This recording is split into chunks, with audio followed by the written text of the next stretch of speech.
ආපදා හේතුවෙන් මියගිය පිරිස්වල දේහයන් මෙහිදන් කිරීමේදී පශ්චාත් මරණ පරීක්ෂණයකින් තොරව සිදු කිරීමේ වගකීම හදිසි මරණ පරීක්ෂකවරුන්ට ලබා දී ඇතැයි ශ්‍රී ලංකා හදිසි මරණ පරීක්ෂකවරුන්ගේ සංගමය පවසනවා.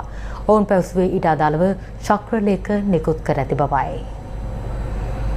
අලුතෙන් චක්‍රලේඛන 3ක් නිකුත් කරලා තිබුණා. පොලිස්පතිතුමා ඒ වගේම සෞඛ්‍ය අමාත්‍යාංශයේ ලේකම්තුමා විසින් අපිට මඟ පෙන්වන චක්‍රලේඛන 3ක් මේ සඳහා යොමු කරලා තිබෙනවා. අපිට ඒ කටයුත්ත නියැලෙන්න. මරණ පරීක්ෂකවරයාට හැඟෙනවා නම් මේක සැක කටයුත්තක් නෑ කියලා ඒ අනුව ක්‍රියාත්මක වෙන්න. තදේ රැගෙන යාමේ අපහසුතාවයක් තියෙනවා නම් ඒ නරක වෙලා තියෙනවා නම් ඒ වගේම පාරවල් අවහිර වෙලා තියෙනවා නම් මරණ පරීක්ෂකවරයාට යම් ආකාරයකින් වගකීම අරගෙන ඒ මරණ පරීක්ෂණය පශ්චාත් මරණ පරීක්ෂණයකින් තොරව කිරීමේ වගකීම මරණ පරීක්ෂකවරයාට ගන්න පුළුවන් නම් ඒ කටයුත්තේ නියැලෙන්න කියන උපදේශ අධිකරණ ඇමතිවරයා අපිට ලබා දීලා තියෙනවා. ඉතින් ශරීරාගාර ලංකාවේ කිසිම රෝහලක ගොඩ ගැහිලා නැහැ. නිදහස් කිරීම සඳහා පොලිසිය අපි හදිසි මරණ පරීක්ෂකවරු ඒ වගේම පශ්චාත් මරණ පරීක්ෂණය සඳහා විශේෂඥ අධිකරණ වෛද්‍ය නිලධාරීවරු ඒ වගේම රෝහල් කාර්ය මණ්ඩල සහ අනිකුත්කට සම්බන්ධ සියලු දෙනා එකතු වෙලා